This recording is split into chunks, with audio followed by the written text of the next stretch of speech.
Saludos a todos, sean bienvenidos a este espacio Paz Laboral, un programa que se ha ideado con la intención de traer orientación y conocimientos especializados relacionados con el sector laboral, esa relación que debe existir entre empleado y empleador. Así que lo haremos trayendo un invitado conocedor del tema que pueda edificarnos siempre con temas relacionados con el ambiente laboral.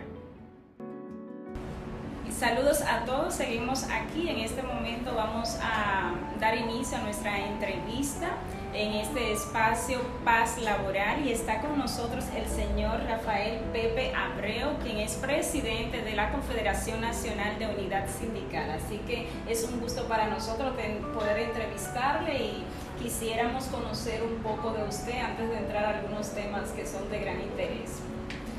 Bueno, para mí una satisfacción encontrarme con este nuevo programa, Paz Laboral. Lleva un nombre muy subjetivo, porque precisamente uno de los estamentos fundamentales por los que se crean las organizaciones de nuestra característica tiene que ver con la construcción de la paz laboral. Claro, eso ha sido original, ¿verdad?, del movimiento sindical. Pero pese a los años pasados, a tiempo vivido, a todas las confrontaciones y acuerdos que han habido, esa paz sigue siendo todavía una aspiración no construida. Así es. Quisiéramos antes conocer quién es Rafael Pepe Abreu, cómo llega a envolverse en todo esto que tiene que ver con esta defender los derechos de los trabajadores y todo eso. Bueno, hay que decir que Rafael Pepe Abreu es una persona que se desenvolvió en el ámbito obrero siempre, porque yo me crié, por ejemplo, en el barrio Cristo Rey, que se llamaba en ese tiempo barrio obrero, así se llamaba, porque fue creado con la intención, básicamente, de que las personas de ese barrio pues laboraran en las grandes empresas como la Manicera de ese tiempo, Hogar de Palmolive, la Cartonera, otras empresas que todavía hoy, muchas de ellas, permanecen en ese sector. Ahí yo aprendí desde muy temprano a conectarme con las limitaciones de los derechos que tenían los trabajadores. Y como tuve que integrarme desde muy joven también al trabajo productivo de manera directa, entonces no solo lo vi desde fuera, sino que lo aprendí de dentro, con la práctica, y eso me hizo crear un nivel de conciencia que cuando vino, por ejemplo, un acontecimiento reconocido por ustedes que son jóvenes, ¿verdad?, pero reconocido históricamente, aunque no estuvieran ahí, como por ejemplo la Guerra de Abril de 1965, que nosotros éramos todavía bien jóvenes, ¿verdad?, en ese tiempo, pero esa confrontación bélica que terminó, como ustedes saben, en una intervención norteamericana, ¿verdad?, que sí, convirtió esa guerra interna en una guerra patriótica. Muchos de nosotros entonces, a la borde de esa situación, salimos de esa guerra de abril, convertidos ya en adultos, ¿verdad? En adultos, ya comenzamos a tener cédula, pero esa adultez también temprana no llevó a tener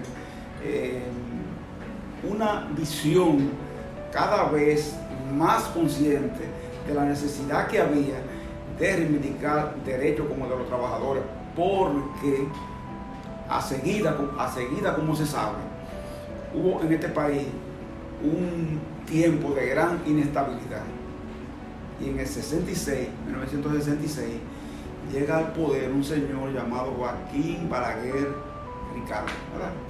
Muy conocido por todos nosotros, porque fue hasta hace muy poco presidente o una figura determinante de la República Dominicana. Entonces, ese presidente Balaguer instauró un régimen que se le denominó el régimen de los 12 años. Todo el mundo conoce, ¿verdad? Los 12 años de Balaguer.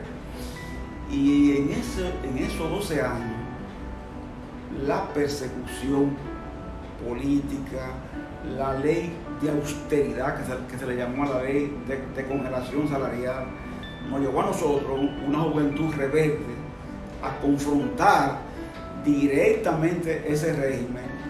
Y como había tantas limitaciones, a veces, por ejemplo, conversar como estábamos nosotros conversando aquí ahora. Tú me estás haciendo esta entrevista, los demás compañeros están ahí, pero hasta hacer eso era un delito, ¿no entiendes? Sí. En ese tiempo, dependiendo de lo que uno dijera. Entonces, Disculpa, por eso uno se reafirma en eso. Usted mencionó que usted participó en la Revolución de Abril. ¿Qué edad tenía usted cuando ya estaba ahí? En esos ajetreos, hay que decir que teniendo ya menos de 15 años, 14 años, nosotros estábamos integrados porque los adultos mayores nuestros estaban integrados. Entonces nosotros nos veíamos involucrados en tareas que se nos asignaban correspondientes a abastecer, por ejemplo, los combatientes que estaban en el frente. Se nos asignaban tareas sencillas, a veces, hasta poner un espejo en los techos para que los aviadores, ¿verdad?, que bombardeaban, eso se les reflejara y no pudieran ubicar el objetivo. Era una tarea que se nos asignaba, ¿verdad?, a los que estábamos en ese nivel todavía de edad.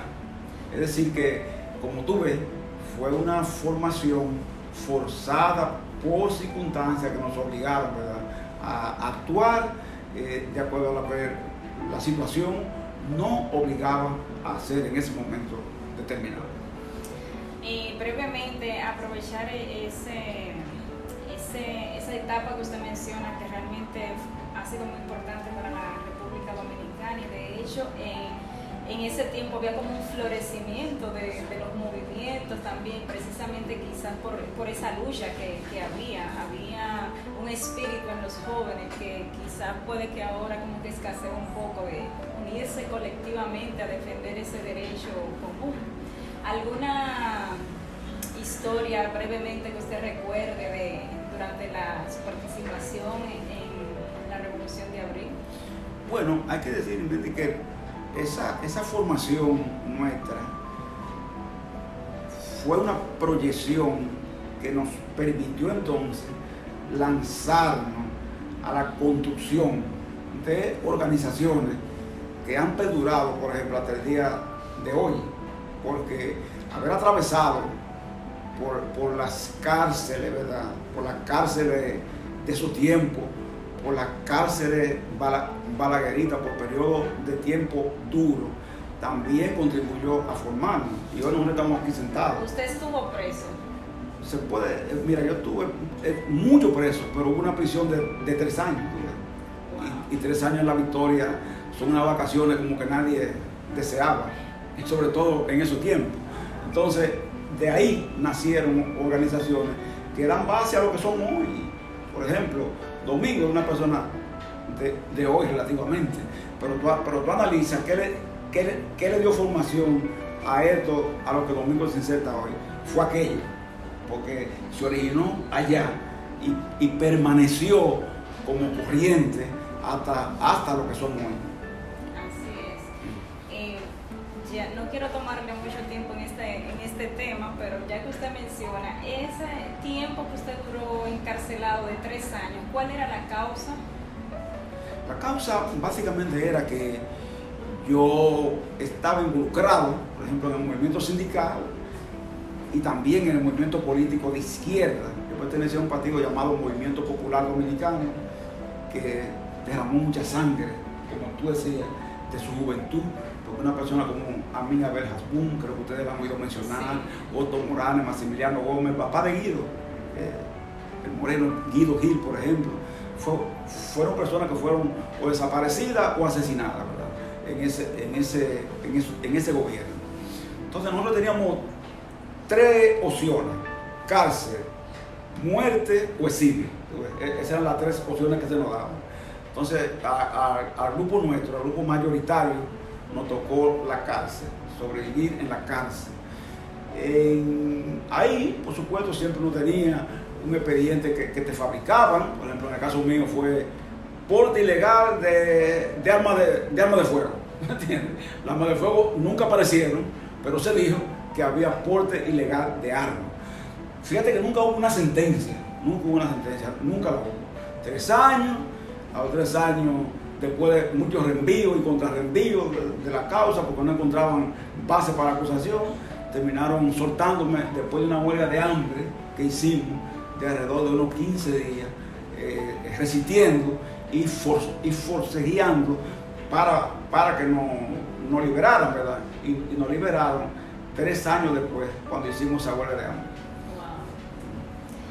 Bueno, interesante el tema, sin embargo tenemos otros temas que quisiéramos abordar y quisiéramos, aprovechando la función que usted ejerce actualmente, saber un poco de Sinus, en qué momento se inicia, es usted su fundador, cuáles eran los propósitos en ese momento que motivaron a la creación de esta confederación. Hay que decir que variando aquellos tiempos de alta represión, ¿verdad?, entramos a una etapa distinta. Entramos a una etapa de la democracia, por lo menos formal, ¿verdad?, electoral, donde la gente puede ir a unas elecciones, votar. Ustedes, ¿no?, un periodista como tú puede hablar, decir lo que sea. Un líder político se puede pronunciar sobre cualquier tema sin riesgo de que por eso lo vayan a matar, encarcelar o exiliar. Entonces, llegado a esa etapa, nosotros comenzamos un proceso pretendiendo aprovechar esas libertades para que los trabajadores puedan ejercer un derecho. El gobierno que hemos tenido no honran, por ejemplo, el compromiso de permitir que un trabajador ejerza un derecho tan simple como tener un sindicato, por ejemplo. ¿Para qué quiere un trabajador un sindicato? Para tener la oportunidad desde su trinchera, ¿verdad?, reclamar derechos que son elementales: un mejor salario, un mejor trato, más seguridad social, más protección social, higiene, seguridad industrial, cosas de ese tipo. Bueno, los empresarios le hacen oposición a eso. Le hacen oposición, por ejemplo, a negociar un convenio colectivo de condiciones de trabajo, donde el trabajador tenga derechos que estén establecidos. Pero eso no lo hacen porque el trabajador lo solicita antojadizamente, no. Lo hacen aún sabiendo que en el código están establecidos esos derechos. Pero y es difícil llevarlo a la práctica. Entonces, por eso nosotros formamos esta confederación, que es una confluencia de confederaciones anteriores, y hoy seguimos en esa etapa. No quiere decir que todo sea igual, no. Hemos avanzado. Hay empresas donde es normal que se negocie un convenio colectivo, donde es normal que se lleguen a acuerdos, donde es normal que se revisen los salarios. Es normal que se hagan negociaciones, pero una gran parte de los empresarios en este país ni permite los sindicatos, ni mucho menos entonces permite la negociación colectiva. ¿Y cómo se maneja esa parte? Porque sí sabemos que, ya usted dijo, pero, ¿de qué manera es falta de información de los colaboradores o empleados, o es temor lo que se infunde para impedir la creación de los sindicatos? Me dijiste colaboradores, trabajadores. Lo que pasa es que hasta eso han creado un tipo de identificación de las personas para desvincular la responsabilidad y llamarle colaborador a un trabajador. Eso es poco a poco, ¿verdad?, que van haciendo eso ideológicamente, pero hay que decir esto. El trabajador puede tener, lo que tú dices, falta de conciencia, es cierto, ¿verdad?, y hasta de información de lo que son sus derechos. A veces yo creo que nosotros mismos no cumplimos con el error de dar suficientemente información. Pero hay trabajadores que, teniendo esa posibilidad, teniendo la información, intentan ejercer ese derecho. Entonces tú te encuentras en los tribunales con muchas empresas sometidas. ¿Por qué? Porque cancelaron primero a un comité gestor que se le comunicó pro formación de un sindicato, que es lo que la ley dice. Tú comunicas el comité gestor y el patrón viene con su mentalidad recalcitrante y te cancela a todo el grupo que tú le comunicaste legalmente. Y dice que no acepta eso, que eso estuvo mal hecho, etcétera, etcétera. Y tú tienes que parar a un tribunal. En un tribunal los procesos muchas veces son largos y son costosos. Entonces, ese mismo patrón que te hace eso, tú le preguntas, pero usted es asociado, y resulta que ese patrón está asociado en el CONE, está asociado en Copardón, es de la Asociación de Industria, es de la Asociación de Zona Franca, es de la Asociación de Hoteles, Bares y Restaurantes, es de la Asociación de Comerciantes, es de la Asociación de Transportadores y dueños de bombas de combustible, es dueño de todo, de todo, y está en todo, eso estamento que yo te digo, asociado y constituido en lo que son sus propios sindicatos, ¿verdad?, empresariales. Entonces, él no tolera, ese empresario no tolera que su trabajador sea parte de un sindicato, pero sin embargo él, como empresario, es parte de un sindicato porque ellos crean sus propias organizaciones. La crean para negociar entre sí y también para impedir que los trabajadores se lo organicen. Entonces, en un buen juicio democrático, lo correcto debía ser, si de justicia hablamos, que así como el patrón tiene derecho a tener su organización del tipo que sea, y nadie se mete en eso. Es más, con 3 instituciones empresariales se forma una asociación empresarial, con 3. Mientras que nosotros necesitamos 20 trabajadores para poder formar un sindicato. Entonces, en justicia debiera ser lo mismo. Usted tiene derecho a formar su asociación empresarial, dennos también el derecho a nosotros a formar nuestro sindicato.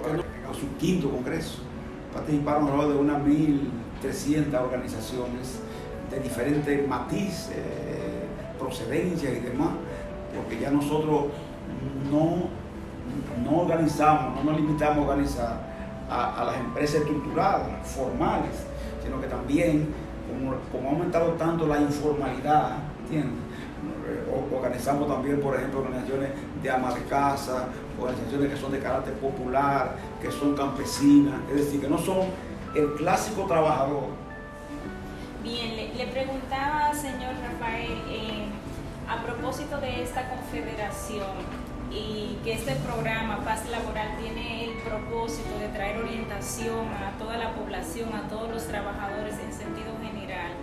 Si existiera algún grupo que siente que sus derechos están vulnerados y quisiera organizarse, ¿qué apoyo le da SINUS en ese sentido? ¿Son ustedes abiertos a todos los sectores o trabajan específicamente con una área? Interesante, porque muchas veces la gente cree, y eso es importante aclararlo, como que para hacer un sindicato hay que pagar. Aquí han llegado personas diciendo que cuánto hay que pagar para ellos poder organizarse, oprimidos, se le están violando los derechos, pero quieren saber porque alguien les dijo por ahí que eso implicaba un pago. Un abogado me dijo que para yo hacer eso me costaba tanto. Entonces uno tiene que hablar, no, el servicio por la formación del sindicato es gratuita, no está sujeto a cobro alguno. Por tanto, usted tiene derecho a venir aquí y plantear. Como tú dices, viene gente de diferentes ámbitos.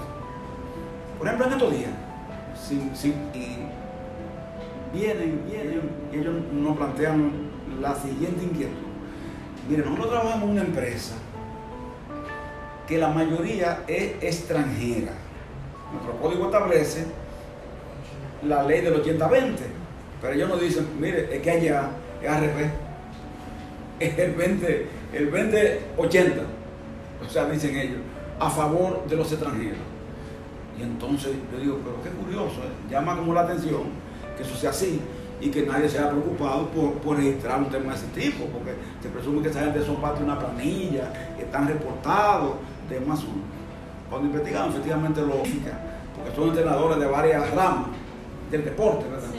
Entonces parece, ¿qué podemos hacer nosotros? Mira, nosotros somos entrenadores deportivos que trabajamos así, pero estamos desprotegidos, somos gente que cuando somos viejos y no podemos seguir más, para la casa y se acabó. No hay compromiso con nosotros. Bueno, ustedes no pueden funcionar como sindicato con sus características, pero sí podemos constituirlo como asociación.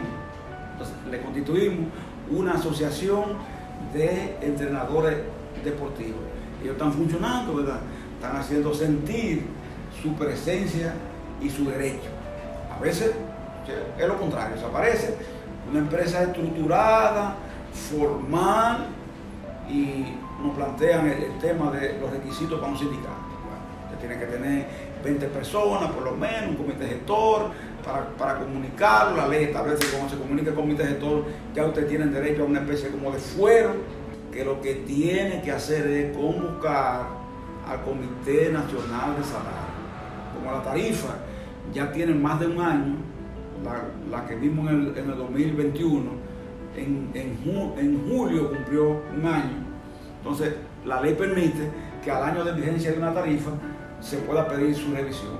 Entonces, nosotros estamos solicitando la revisión adelantada de la tarifa para que ahí podamos arribar a un acuerdo salarial que tenga en realidad fuerza de ley. Porque mientras tanto, dejado como se ha dejado a la declarativa de intención de los empresarios, no va a tener el efecto deseado. El mismo presidente dijo en un acto donde estuvo, un acto precisamente sindical, que él aspiraba a que al cierre de este año se produjera en el sector privado un aumento salarial. El propio presidente declaró eso. O sea que de esa forma no sería algo parcial ni voluntario, sino que ya sería una disposición que deben cumplir y acoger. Una disposición que deben cumplirla en base a un pacto, ¿verdad? Porque cuando alguien hace un tema voluntario, usted francamente no puede exigirle nada desde una visión legal. Usted no puede someter a alguien porque no hizo un aumento que él ha declarado que es voluntario. Ahora, si es pactado, aunque sean 3 centavos, usted tiene derecho a exigirlo.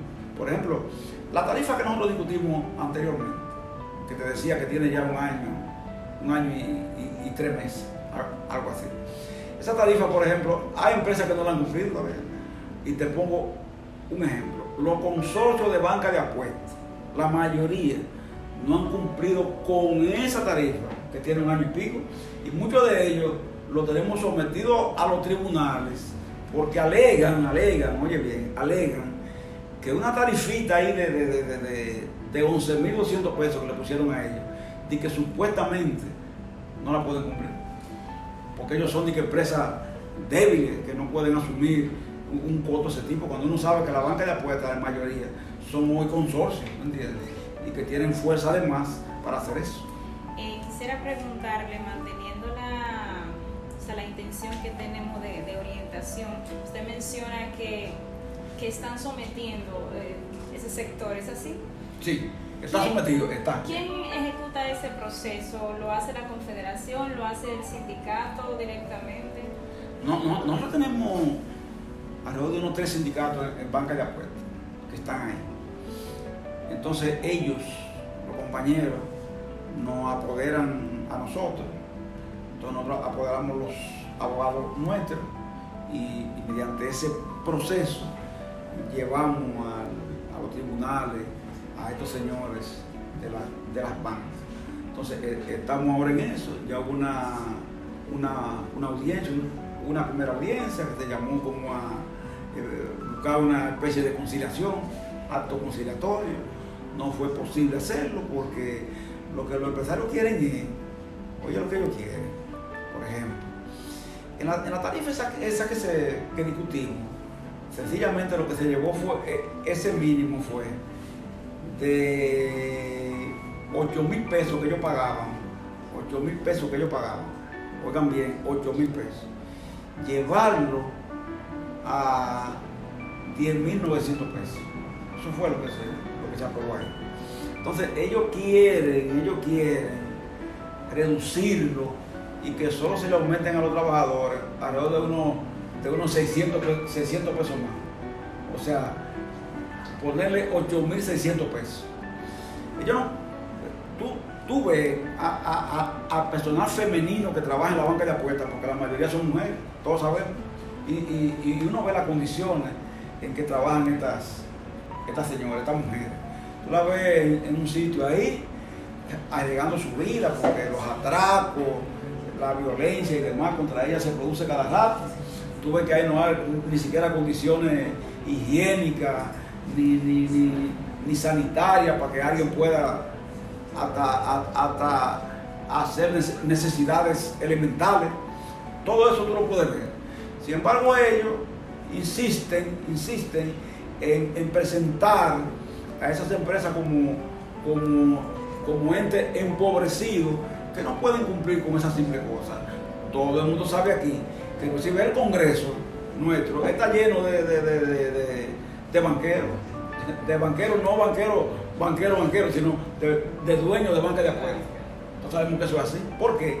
Porque es una de las entidades, digamos así, dedicadas a juegos de azar, que más movilidad económica tiene la República Dominicana. Por eso están por donde quiera y por eso tienen, como decimos, tanta determinación, inclusive en los propios partidos, que terminan eligiéndolo porque ellos tienen con qué pagar una campaña para que estén en el Congreso. Y ahí hay en ese Congreso una cantidad enorme de personas que se originan en la banca de apuestas. ¿Por qué? Porque tienen poder para hacerlo, económico. Entonces, ¿por qué no pueden pagarle un miserable mínimo a esas personas que están ahí? Hace un tiempo el sector privado habló de una iniciativa de un aumento salarial, y recientemente el gobierno en estos días ha hablado también de incentivar o abrir la posibilidad de que se pueda concretizar esta parte. ¿Cuál es su opinión al respecto? ¿Cómo usted entiende que va ese proceso? El señor Pedro Grache, el presidente del CONE, hizo una declaración que nosotros le hemos llamado una declaración efectita, que no buscaba lo que aparentemente quiso en realidad insinuar. Era una declaración más bien estratégica para salir de un cuestionamiento periodístico, nada más.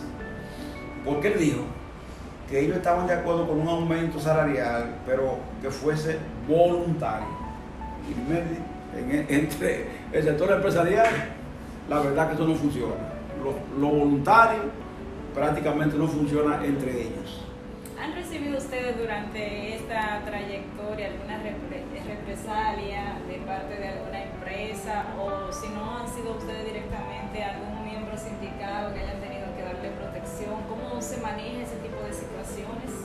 Permanentemente se da, permanentemente existe, no tanto ya contra nosotros directamente, pero sí contra la membresía nuestra, por ejemplo, en diferentes empresas. Hay muchas empresas que sus mandos medios ejercen una actitud de tenaz persecución, muchas veces contra compañeros, por el simple hecho de que ejercen un derecho sindical. Ellos no quieren reconocer ese derecho. Uno conoce, por ejemplo, empresas que dicen que ellos no aceptan, por ejemplo, que un representante sindical les reclame por determinado trabajador o grupo de trabajadores. No quieren admitir ni reconocer ese derecho. Uno sabe además que hay personas, por ejemplo, y un nivel de vida que les permite no ser rico, no el lujo, no etcétera, etcétera, pero vivir con un nivel de dignidad en que esa nivelación que proponemos tiene que ser vista como el trabajo a que debe abocarse, por ejemplo, este gobierno, porque el presidente ha dicho que esa es su intención. Entonces, tomándole su palabra, estamos diciendo esto. Bueno, señor Rafael Pepe Abreu, agradecemos mucho que usted se haya hecho ese espacio en su agenda, que sabemos que debe estar un poco apretada, para conversar con nosotros y sobre todo para llevarle a toda la ciudadanía, a todo el sector trabajador, pues estas informaciones que serán de mucha utilidad, porque sabemos que a veces pues no se validan esos derechos porque no se conocen. Así que le agradecemos. Estuvimos hablando con Rafael de la Unidad Sindical. Así que este es su espacio, Paz Laboral. Hasta una próxima entrega.